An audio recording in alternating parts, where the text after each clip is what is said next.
Our first poet of the night has performed across the Northwest. Her work has been included in various publications, including RiverLit, and her first full-length collection of poems is coming out this year. It's Lauren Gilmore.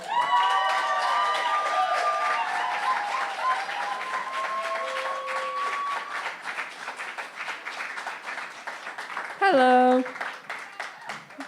I wanted to thank Keely and everyone at RiverLit for inviting me to read here and for being the first publication to accept one of my poems. That's fun. So I'm going to read 2 poems for you. This first one is called Grandfather Rabbit.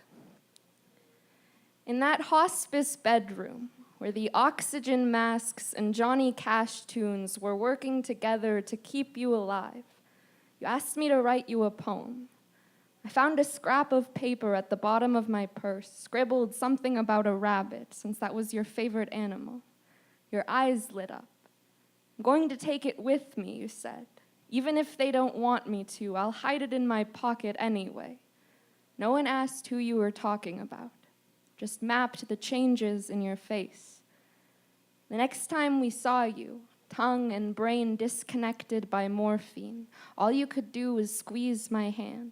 Softer and softer, each breath scampering home without you, back to the prairie, to afternoons on your back porch, grinning ear to ear, like the watermelon rinds we threw out into the tall grass, to the slick farm sweat of Iowa where you grew up, skin already calloused like leather, the sun ripe on your back, beating down, heavy as the quilt you'd kick to the end of the bed, 70 years later. Legs desperate to outrun themselves.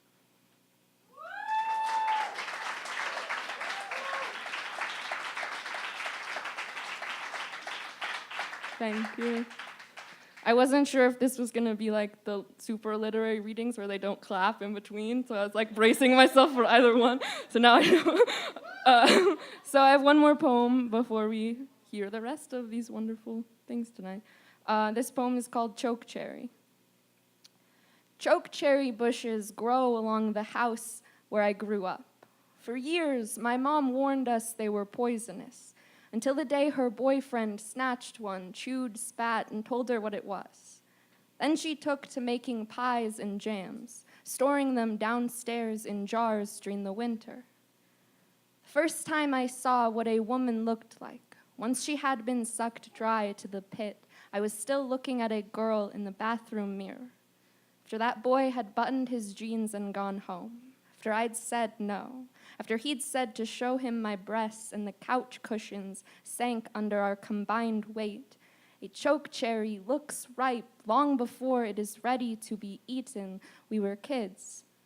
I stared at my reflection, letting the water run over my hands for 10 minutes, wondering if the residue left on the palm and wrist he'd taken hold of would ever come clean, how much soap it would take scrubbed against my tongue to ever speak again. After his desire had passed, he collapsed into my lips, a kiss so gentle it could have been his first if I didn't know it wasn't. I didn't say a word as I picked up my shirt and bra from the entryway. Not years later, when every well-intentioned touch shut my body off like a faucet, I didn't say anything. And he made varsity football, and I learned fear. And another bird swooped down to the cement and left, carrying with it another soft, red choke cherry. Thank you.